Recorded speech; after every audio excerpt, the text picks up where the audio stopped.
Good morning and welcome to the Oasis Center for Spiritual Living, where we come together as one, providing spiritual tools for daily living. For those of you who don't know me, I'm Reverend Tucker. I'm the senior minister here at the Oasis.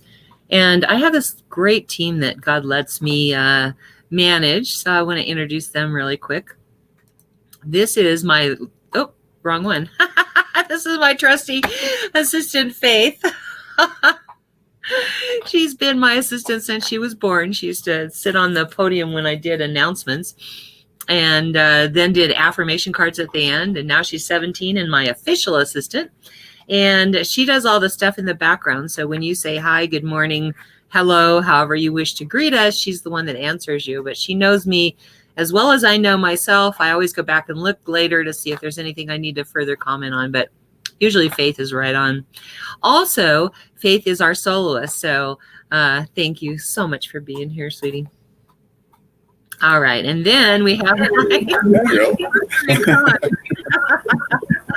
great and powerful Oz. He's our practitioner on duty. He will be praying us in and praying us out. And he's available for our 1-minute miracle at the end. And he's been with me since the 1990s, like 98, I think it was. So, yeah, it's been a while. 2 millennia.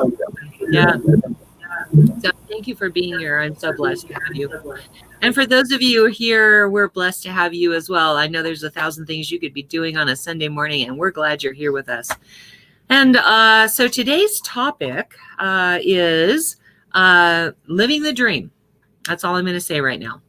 I'll save it for the sermon. Oh, goodness. If you're here, please say hi, hello, good morning, however you like to greet us. When I look out in a facility, I can see who's here, but this software doesn't allow me that availability. So please do say hi, hello, good morning. Just let us know who's here. I also want to introduce the music that we usually do. We Are All One, which is a Reverend Fairy Lane Silver song. We do that every week, and we do I Am So Blessed by Karen Drucker. These two ladies have provided us music all along, so we are really blessed to have their music. And if you're here and you just joined, say hi, hello, good morning, however you like. Let me know that you're here. If you'd like to do a watch party, there's a watch party button. It's a great way for people to hear what kind of talks they're going to get, what kind of service we provide. And it's a way for you to talk back and forth without bothering anybody. So it's a really good idea to do a watch party. All right. I'd like to invite you to close your eyes if that feels comfortable. Allow the service to uplift and inspire you as we move into our centering song.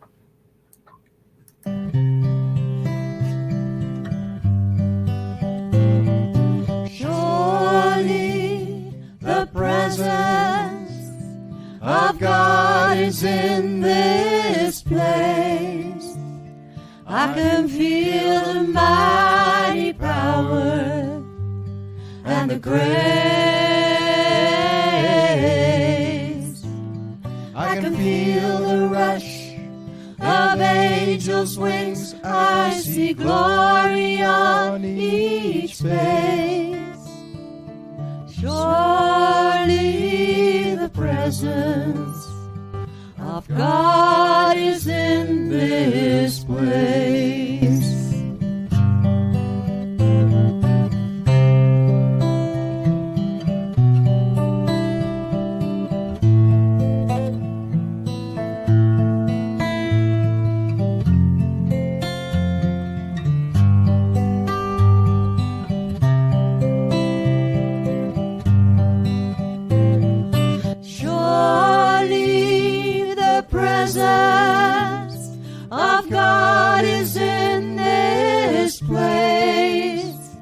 I can feel the mighty power and the grace. I can feel the rush of angels' wings. I see glory on each face. Surely the presence of God is in this place.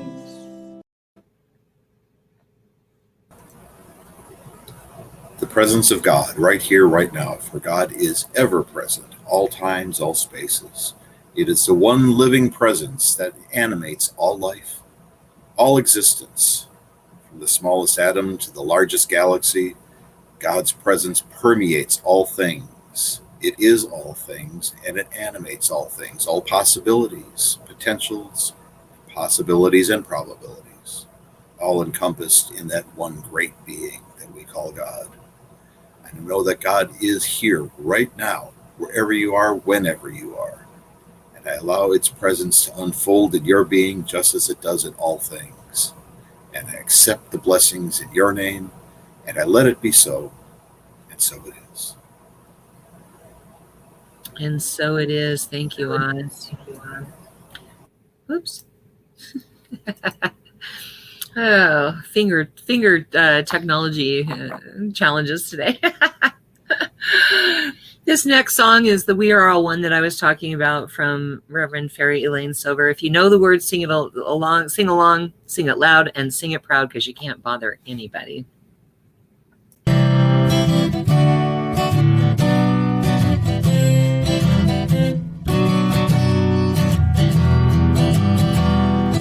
We are all one. We are all one.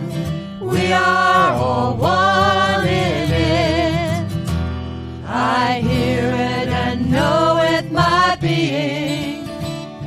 Spirit is all I am seeing. For God is all there is.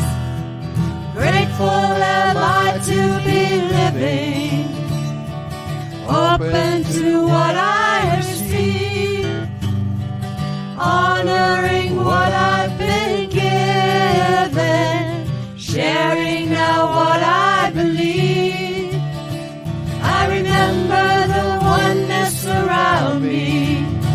I surrender to infinite light, knowing the love that's surrounding me is within me by day and night. And we are all one. We are all one. We are all one in it. Yes, we are all one. We are all one. We are all one in it. Oh, I love that song. And it really is our philosophy. We believe that we are connected by God, through God, as God. We are all one.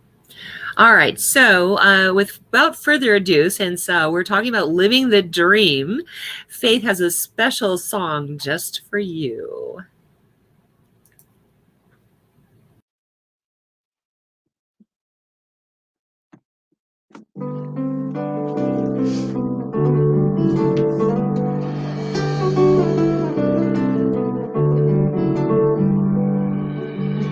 Life can be what I make it to be. Everything real comes naturally. Magic is with me in a place I can't see. When I dream, dream of the mountains that one day I'll climb, or travel the oceans inside my mind. Everything is possible, everything's fine when I dream. Anytime I go inside and ask the questions in my mind, relax and breathe and enjoy the ride. Mystery adventure is waiting for me. I let myself float on the wings of desire, turning that passion into the fire. Letting go is all that's required when I dream.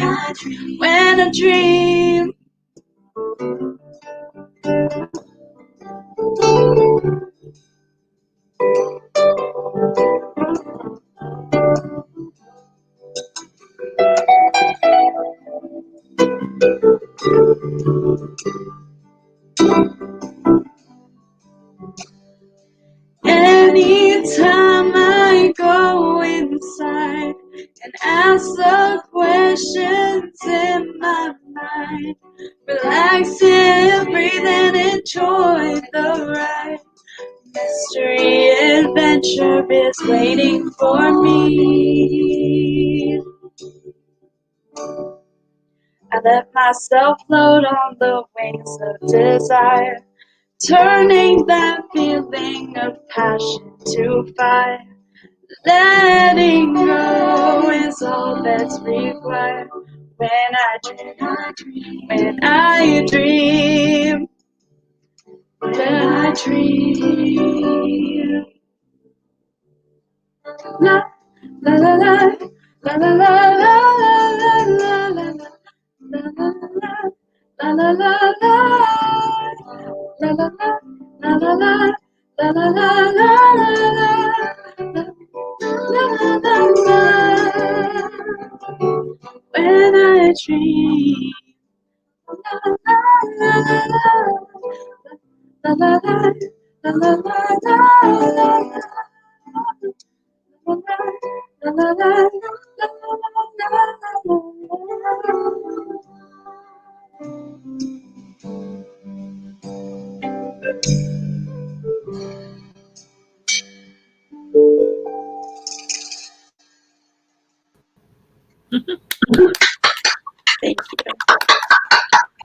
Thank you. My goodness, I love that song. I love all of Karen Drucker's music, really. I mean, she's the bomb. Anyway, today we're going to be talking about living the dream. And, I never heard that phrase before. I started hanging out with millennials, and people would say, how are you? And they'd say, living the dream. And I'd look at, their lives and think, what does that mean exactly?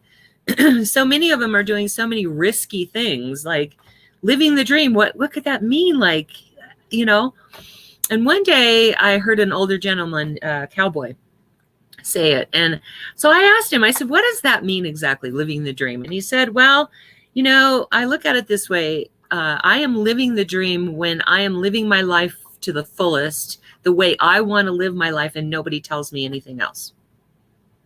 And I thought, well, okay, so they're talking about freedom, basically.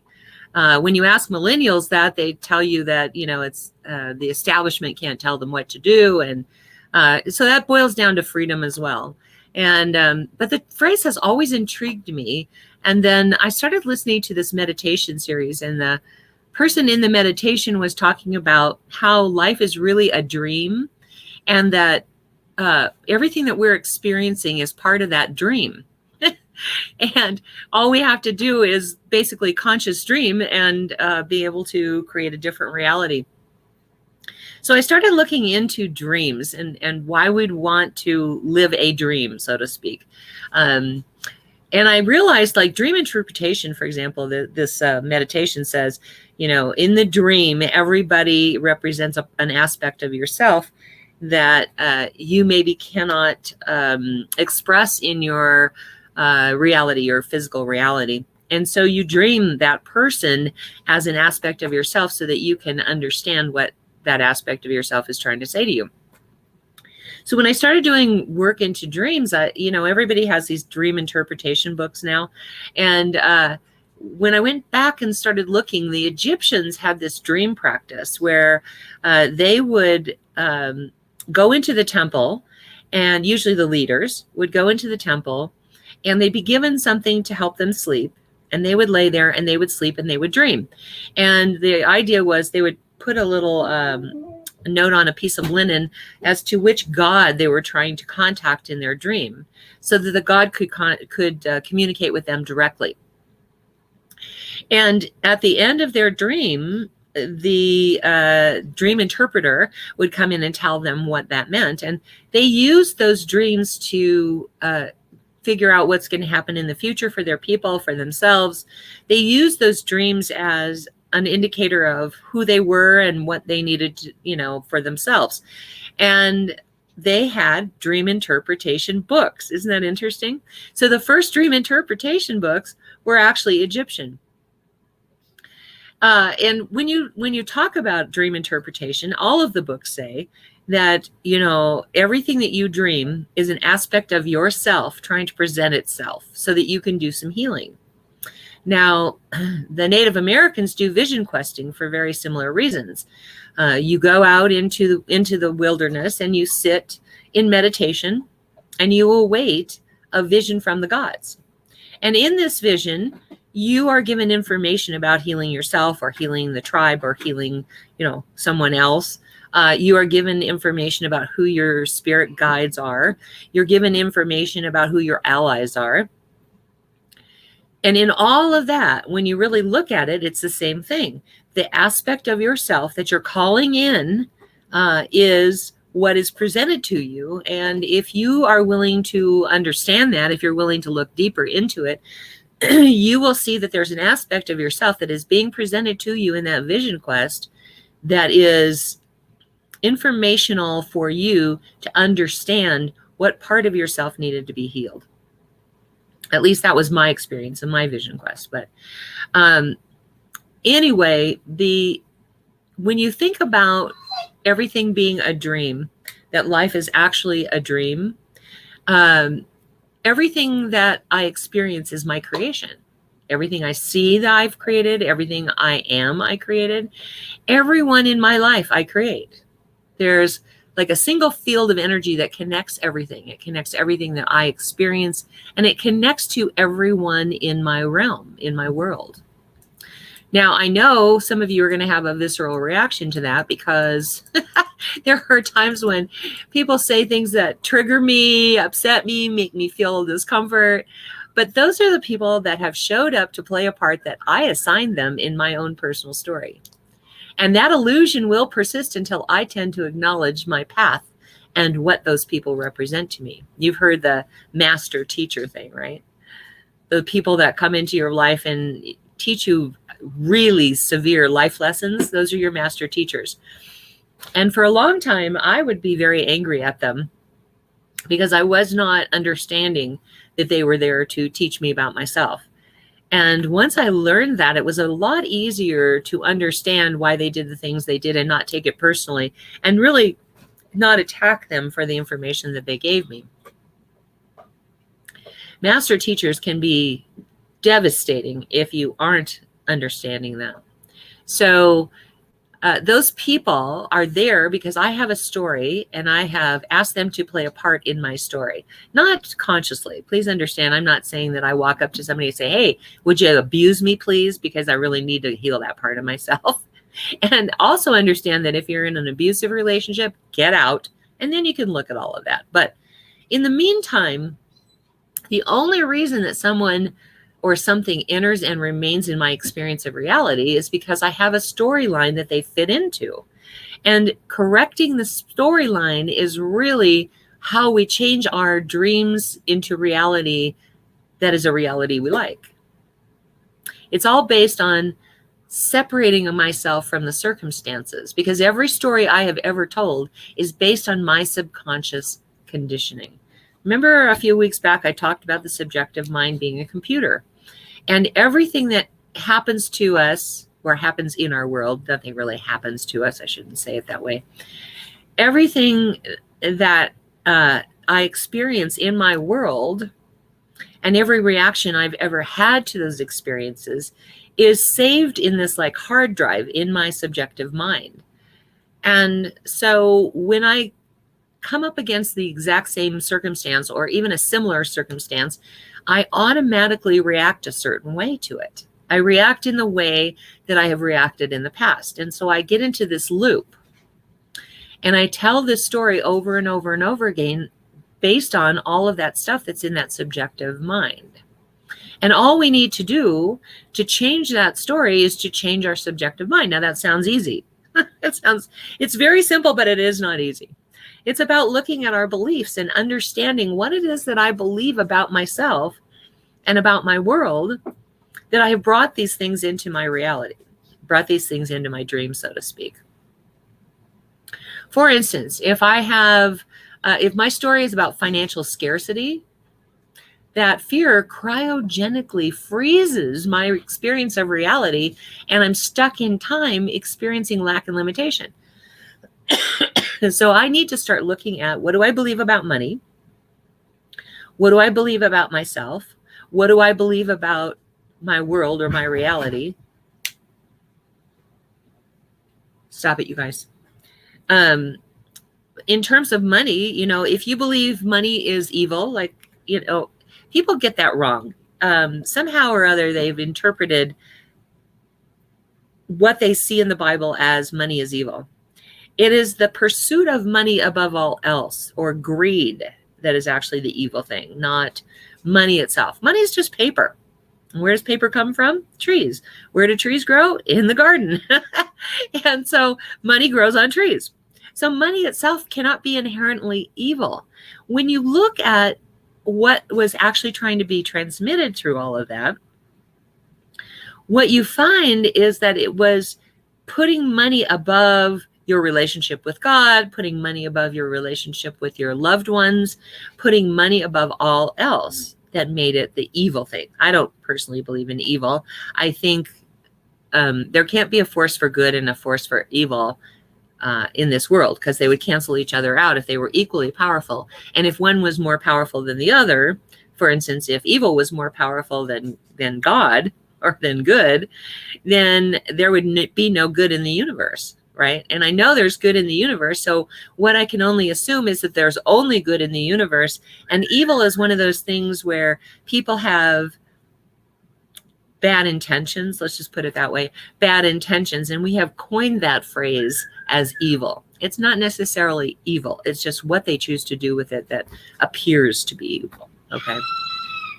So what I believe about money really is important. What do I believe about whether or not I deserve to have money, whether or not I deserve to not only attain money, but keep it in my life? I took this $1 million, what was it called?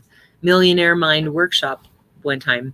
And they were talking about that, like with a kid, if a kid walked into an ice cream parlor and you bought them a double scoop and they come out and they spill it on the ground and say, I want a triple scoop, you're not going to give them a triple scoop because they couldn't handle the double scoop, right? And the universe works that same way. If we are not good with our money, if we just throw away money like crazy, the universe is not going to give us more, right? And so we have to look at what it is in our belief system that is keeping us frozen, cryogenically frozen in the experience of lack and limitation. Do I feel like I deserve money? Well, obviously, I deserve money because I'm made of God, right? And if I'm made of God and God deserves money, then I too must deserve money inherently. It's not something I have to earn. And so we look at those beliefs and we decide which ones we want to change and which ones we want to get rid of and which ones serve us still. Same thing with health. Let's think about health for a minute, because we can be frozen in time with health issues as well. Once we get a diagnosis, say of cancer, for example, that is all we think about, all we work towards. You know, it consumes our every thought. So we need to look at what is keeping that in place. What do we believe about ourselves? Do we believe we have the right to be healthy? Do we believe that because we've done, I don't know, smoking, drinking, overeating, because we've had all of these habits, do we deserve to be healthy? Yes. Again, we are inherently deserving of perfect health, that divine blueprint that is in our DNA, that is God's divine blueprint. You wouldn't think that God doesn't deserve to be healthy, right? You would know that God is absolute health. And because we are made of God, again, we conform to that divine blueprint and we deserve it from the moment we are conceived. We deserve that healthy body.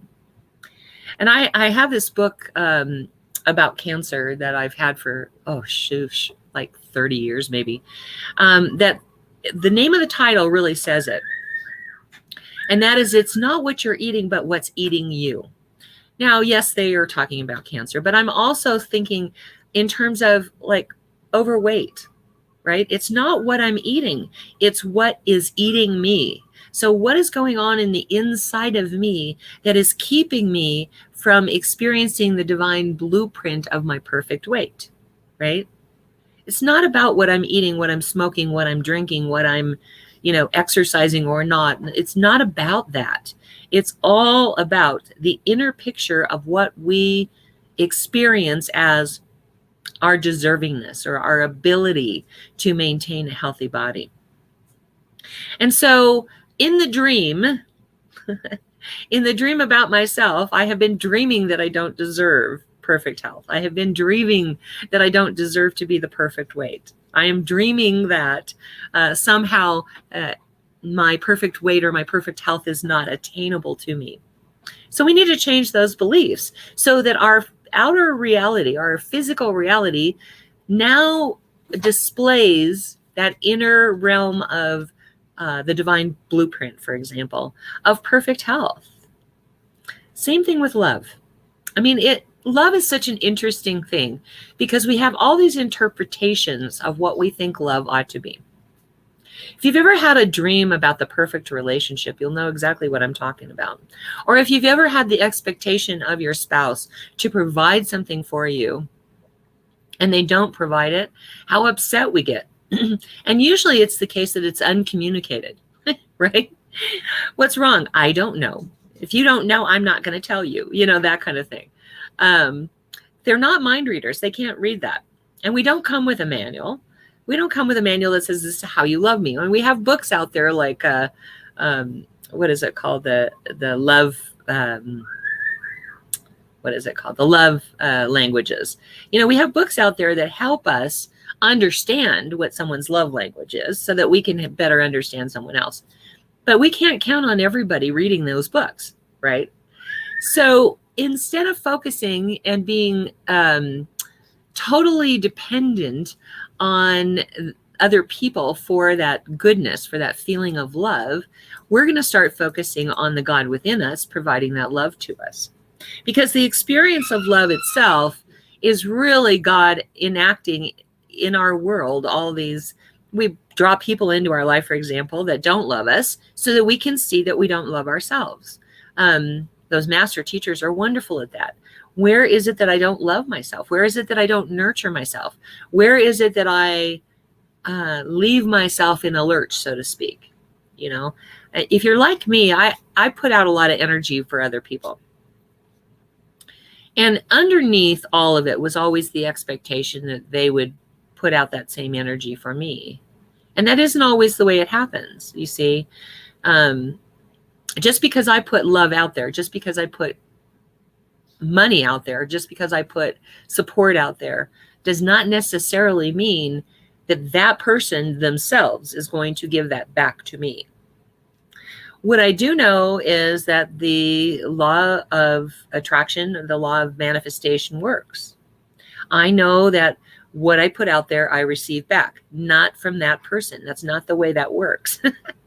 The way that works is if I am setting up the experience of love within myself, if I'm loving myself, if I am loving the God in me, so to speak, if I'm doing that, then I'm attracting to myself those people that will reflect that into my life.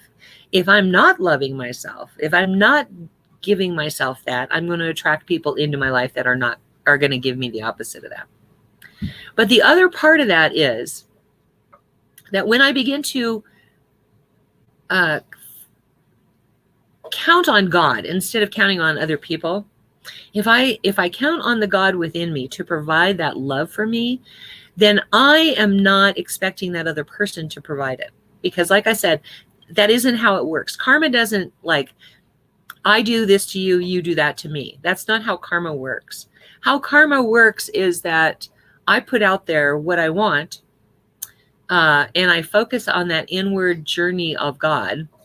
And what comes back to me is that love.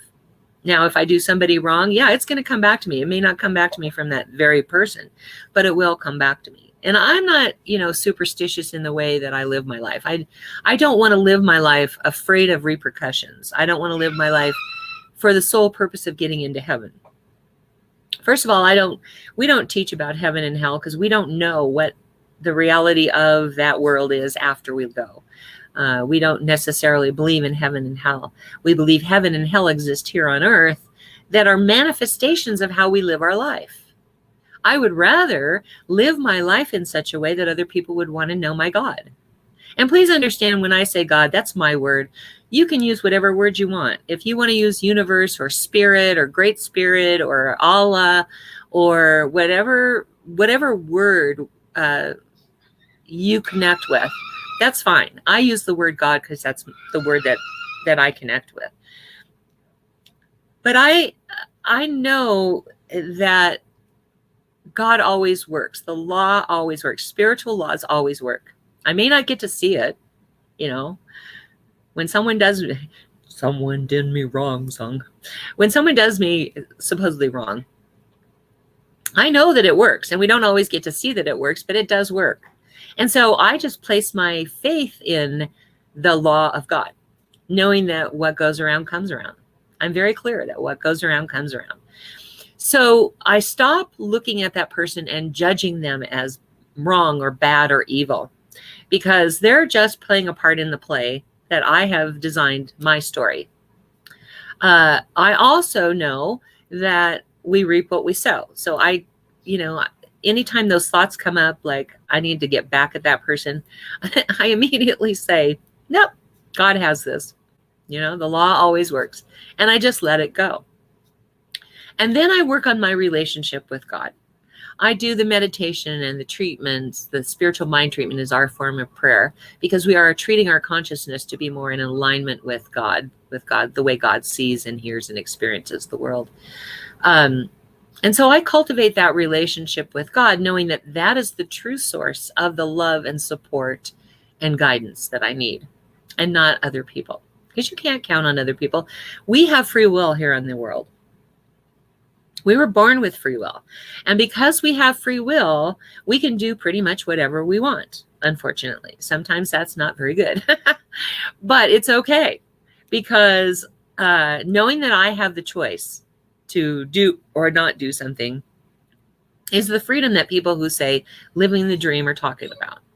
Now, I don't think that I need freedom from the government. I don't think that I need freedom from other people telling me what to do. I don't think I need that kind of freedom, because I already have that freedom. I was born with that freedom. God is the innate piece of me that allows me to have the freedom that I have. Now, that does mean that I have the freedom to use it for good or evil without judgment. Judgment keeps us cryogenically frozen too, by the way. The minute we are in judgment of another person or a circumstance or even our own condition, the minute we are in judgment, we have no freedom. We have created a box, a prison that we live in, and that's judgment. And so I try not to judge other people. Does it crop up every now and then? Oh, sure. I mean, it's like a normal human behavior, a normal human process, mind process, to think, I want to get back at that person. But I let go of it as soon as I have the thought, because I do know that will keep me in prison, not them. When people hurt us, they go off and live their lives. They don't even know what's going on unless we've actually, had a conversation with them. They might know. But most of the time, they don't know anything that's happening. And so we're stuck in that prison ourselves because we have judged them. And we can't get out of that prison until we have done the work to forgive them. And I always say forgiveness is like, or unforgiveness is like carrying a corpse around on your back. That actually came from Tammy Faye Baker. I can't believe I'm quoting Tammy Faye Baker, but whatever. I watched this series one time. I don't know what it was called now, but all these people were stuck living in a house together, and Vanilla Ice was in a house with Tammy Faye Baker, and he didn't know who she was, so he went to go see her. And she was talking about in the medieval times how when somebody did a crime against somebody, they would take their, especially like murder, they would take the corpse and strap it to their back until it rotted off of them. And so she said unforgiveness is a lot like carrying that corpse around on your back. And so I like to say that. I can't believe I'm quoting her, like I said, but unforgiveness is that way. And the truth is, you don't really need to forgive that person. You have to forgive yourself for allowing that person to do whatever. It's not about that person getting away with whatever they've done. It's about me letting myself out of prison, cutting the ties to those prison walls that allow me to have the freedom to be able to experience love in my life. because I can't experience love in my life as long as I'm holding them accountable for whatever it is that they did in judgment, right? And so when I think about dreaming, what I think about is that the dream is the one that tells us that this person is bad or evil and that I need to get back at them, or I need to even the score, or whatever. The dream says that. When in actuality, if you really take that metaphor as we are all dreaming now and apply it to the life that we have, we know now that that person represents an aspect of ourselves that we just really don't like having in our reality. And so we don't want to acknowledge it. Duchess, lay down. Stop. Duchess is reminding me that I'm not always good to myself right now. Anyway, so when I recognize that they are actually an aspect of myself that I don't want to recognize, then I become accountable myself for that part of myself that hasn't loved me enough. And so I work on that. I say affirmations into the mirror. I look in my eyes and tell myself how beautiful I am, how wonderful I am, how good I am. I do that for myself. I love myself. I say, I love you to myself. Those are the things that you need to do to make sure that you're loving yourself. So no one else can really have any effect over you. You see, it's all about living the dream of freedom from judgment, the freedom from people not giving us the love and support that we expect them to, the freedom from conditions that have been diagnosed, the freedom from financial lack and limitation, the freedom from all of that. And it allows us to live the dream. Our lives in actuality are a dream that our subconscious mind has woven. So we are the people who show up in our dream. We're representing those parts of ourselves that we can't express in our conscious reality. That's the thing I want you to take home with you. The one thing, if nothing else, that living the dream means that we understand that those people are just representing that part of ourselves.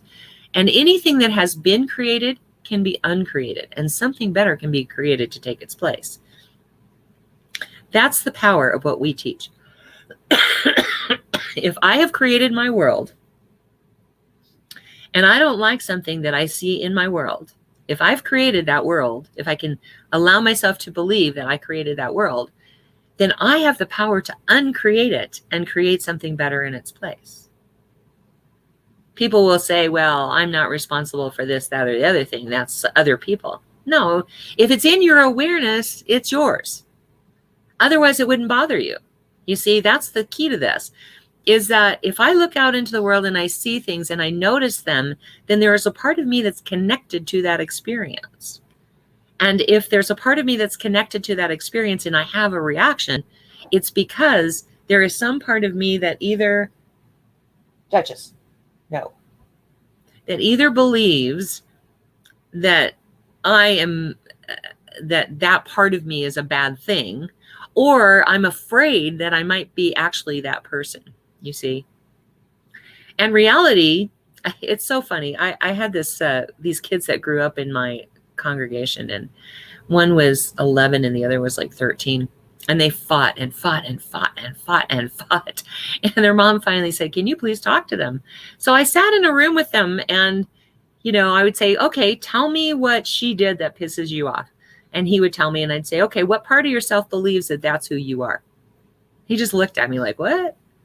I said, seriously, what part of you believes that you're what she's representing to you?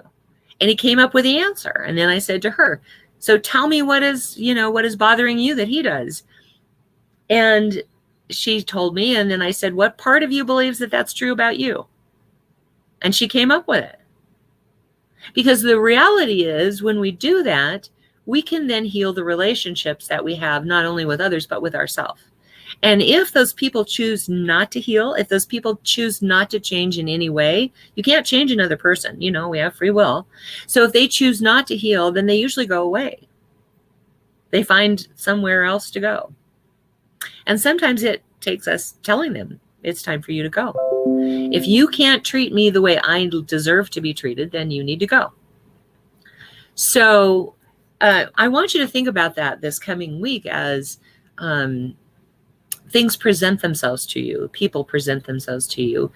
First, believing that, that's an aspect of yourself you're either afraid you have, or that you that it's an aspect of yourself that you don't care for. Also, that you have created this situation and you can uncreate it, and you have the power to create something better. And the ultimate dream is our freedom. So we can keep dreaming about our freedom and create the experience here in this physical reality. We've tricked ourselves into believing, by willingly giving away our power to our own creation, that somehow it will get better, but it doesn't get better. And you can't blame the people in your life for responding or reacting the way they do because you're unhappy. Because truly, unless you communicate to someone, I need you to do this, and give them the opportunity to say no, then you cannot count on them to provide for you what you need. Only you can provide what you need. And that is through that conscious cultivation of a relationship with God, that God within you, so that your life conforms to the divine blueprint of prosperity, of health, of love. Can you do that with me this week? Can you look at the people in your lives and understand that they are representing a part of yourself that you may not really appreciate, or that you are afraid you are like them? Can you do that with me? Remember that. And also remember that any situation that you have created, you have the power to uncreate and create something else in its place. And number 3, recognize that judgment of any kind, whether that's judging a person or a situation or even yourself, is you have become the ultimate prisoner of your own mind, and that the only way out of that is to free yourself through forgiveness. And I mean forgiveness of yourself. Yes, we forgive other people, but the truth, the reality of it is forgiving yourself for for drawing those people into your life to show you that part of yourself that is unhealed. Let's have a prayer.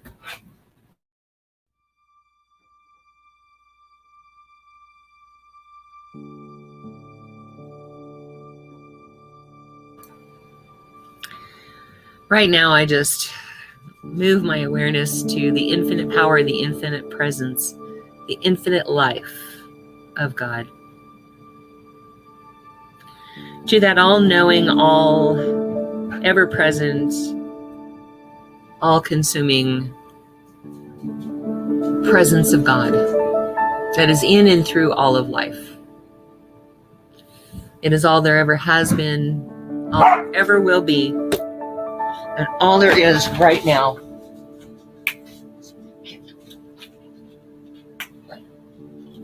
Okay.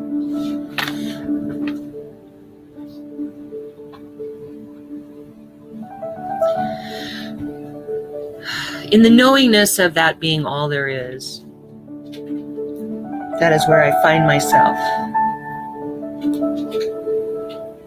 My very life, my very essence, my very being. It is who and what I am. And every thought, every action, every deed is guided and led by that ancient wisdom that lives within me, that is God. That which speaks through me. I know that same truth to be so for this wonderful team that God lets me manage. For Faith, for Oz, for Lynn, for Tina. For we are one in the power and presence of God. There is this common thread running through us that is God within us, guiding and leading us into the actions that help us serve the message of God getting through.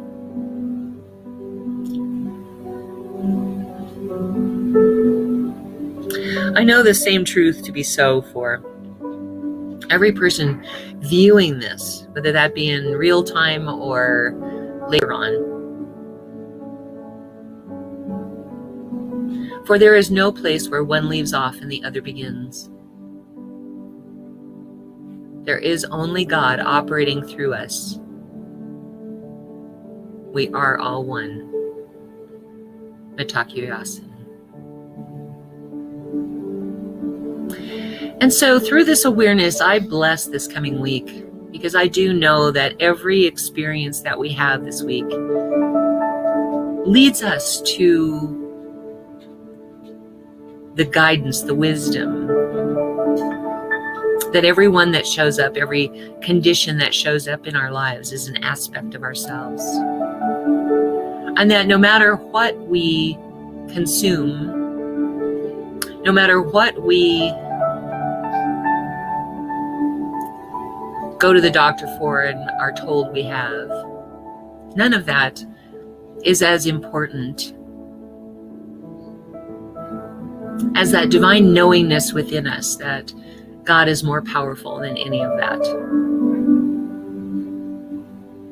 That the divine blueprint of health, happiness, love, financial abundance, prosperity, the divine blueprint of all of that being God operating in and through us is the reality.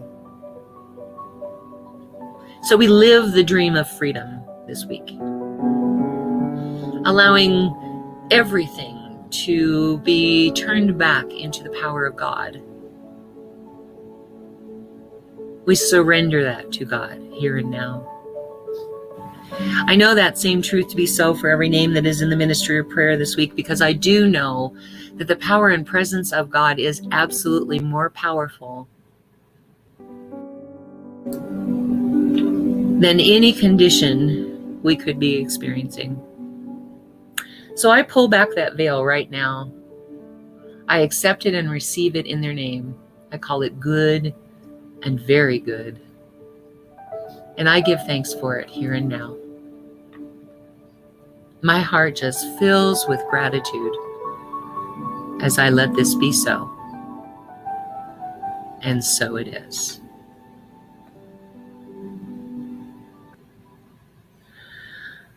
Amen. Okay. Right now is our opportunity to receive your gifts, tithes, and offerings, and your opportunity to express your gratitude for that which you have received already, and that which is on its way to you because you've created it in the mind of God. You just haven't seen it in physical reality yet. It's still a dream.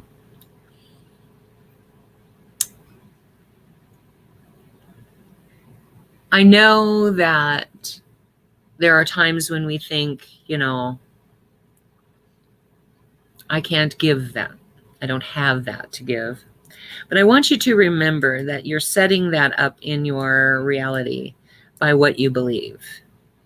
So believing that you have, as you're giving this, believing that this is all part of that law of circulation is important. So with that in mind, I ask you to go to www.oasiscsl.org. It's there on the screen in front of you, and it is in the comments. And about 2/3 down the page is an offering affirmation we use to bless the money that we receive. And you bless the money that you give. So it blesses everybody. It blesses you. It blesses us. It blesses anyone that we give money to. For instance, we tithe to Karen Drucker as a perfect example. And so it blesses that money as it comes through our accounts and goes out. So again, go to www.oasiscsl.org, about 2/3 down the page. Please say this offering affirmation with us. Even if you're watching this later, you can do it. This perfect gift is spirit in form, circulating and blessing all it touches. Freely I give, and joyously I receive. And so it is. Amen. All right. So you're going to click on that Contribute Now button and contribute to this ministry, to this message getting out into the world. Okay. Speaking of which, we have a wonderful ministry of prayer that We have licensed practitioners from coast to coast that pray on our requests every day for a week. It's a great ministry of prayer. We call them the God Squad. So if you would like prayer for something, please put in the comment section what you would like prayer for. If you don't want it to be public here on this live, you can always DM us and let us know, one of us, and we will get it onto the Facebook page that is private for the God Squad. And our practitioners, our God Squad, will pray on those requests every day for a week. So go ahead and take advantage of that loving service they provide. And please know also that our licensed practitioners are available by appointment for a fee for spiritual guidance. All you need to do is DM them, and they'll work out some way for you to pay, either through let's see, Cash Pay or Venmo or however, PayPal, I'm not sure. Every person sets it up for themselves. And then they will, at the appointed time, they will video chat you. Okay. So take advantage of that too, because that is really amazing to work with a practitioner on conditions that you feel like you're not strong enough yet to be able to overcome yourself. If you would like to serve on our God Squad, you don't necessarily have to be a licensed practitioner, as long as you're willing to do affirmative prayer every day for a week. Keep the prayer requests confidential, and of course follow through on that commitment to do it once a day every week, or at least once a day. You can do it 10 times a day as far as I'm concerned. I don't care. Type yes in the comment section, and Faith will have you added to that God Squad group page that is private. And if you would like to be part of our internet community, type more in the comment section, and she will add you to our Facebook group page that is public, and you'll get information before the rest of the world gets it. Okay, let's see. Bracelets and mala beads from Brooks and Bailey. So all proceeds go to Rocky Mountain Lab Rescue, and you're going to contact her through brooksandbailey0307@gmail.com. Her bracelets are awesome. This is one of them right here. And see how that clasp is? I don't know if you can you see what it does? There's this little thing here that goes through the circle, and it stays on. Like a lot of the other ones, you know, I always hit or whatever, and I wind up losing the bracelets, but this stays on. I'm really proud of this one. All right, Faith, are you ready to do yours? Yeah. So this is Mystic Brew. It's a metaphysical shop. We have a ton of different products, including intention jars as well as bath salts. So it's a physical representation to help you manifest whatever you are working on right now. Okay. Okay. Okay. So here is one of the, let's see, this was an abundance jar or prosperity jar. I'm not sure which one she did, that Faith made for me. So that's what they look like. Those are $15, just so you know. All right. And then, as I said earlier, we have Reverend Fairy Elaine Silver's music on her website. So Faith is putting that information up now. And you go to her website, you will have to contact her by email because she travels a lot singing in different places. And she hasn't got the ability to update her website for some reason. And so she can't put like Venmo or Cash App or anything up there. So you have to get a hold of her through email and find out how to send the money. However, Karen Drucker does have a website that works. You can buy a single song or a CD. And Faith is putting that up right now, I think. She also has songbooks, and some of the songbooks actually have American Sign Language in them, which is kind of cool to be able to sign the songs. Faith did that with one song. It was really cool. Anyway, check out our website, www.oasiscsl.org. I'm really busy trying to get those videos from my series on my book, The 10 Weeks on the Road to Prosperity, up. I keep getting in these little challenges, like they're too big for, I don't know, YouTube won't upload them or something. I don't know. And I've had to redo it a couple of times because I had them in the wrong order, and I want them to be like the first one you see is 1, and then it goes down to 10.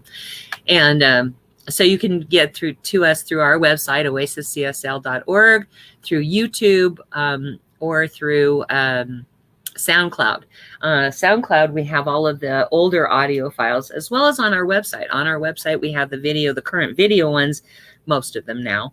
And then we have the previous audio sermons as well. So if you would like to find out more about us, go to our website and check us out. We have a lot going on in terms of the sermons and our practitioners and that kind of thing. We don't have any events right now.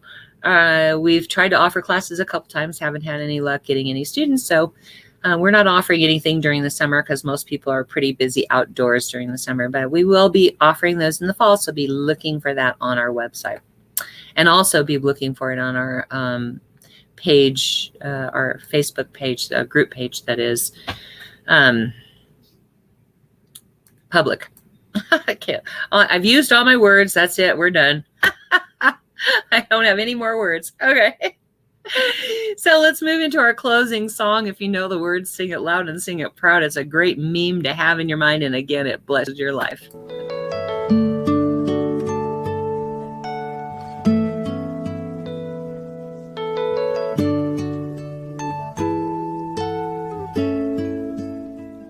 I am so blessed.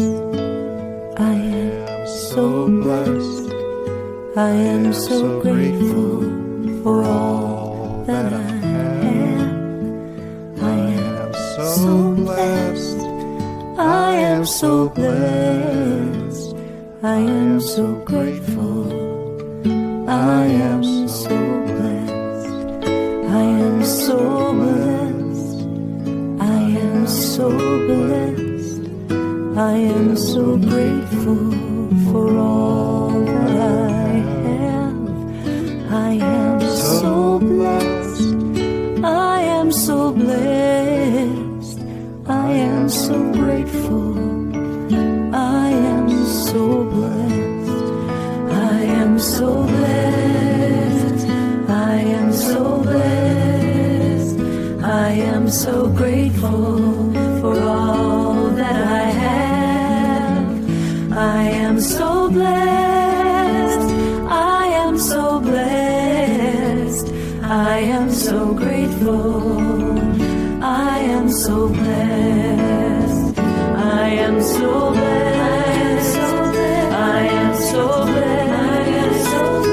I am so grateful for all that I have. I am so blessed. I am so blessed. I am so grateful.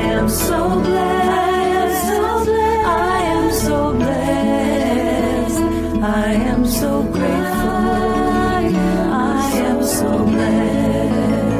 I am so blessed. I am so blessed. I am so grateful for all that I have. I am so blessed. I am so blessed. I am so grateful. I am so blessed. Here. And I know that at this time, the blessings of God are with us right now and carry on through the week, for God is everywhere and every time and everything. For participating in these blessings, I give great thanks, and I let these things be so, and I know it is. And so it is. Thank you, Oz. Thank you for being here with us today. Like I said, there's 1,000 things you could be doing on a Sunday morning, especially with the weather as nice it is. And we are glad you're here with us. Stay safe, wear a mask. Join us every Sunday at 10:30 a.m. and Mountain Time. And get vaccinated. We love you. Bye.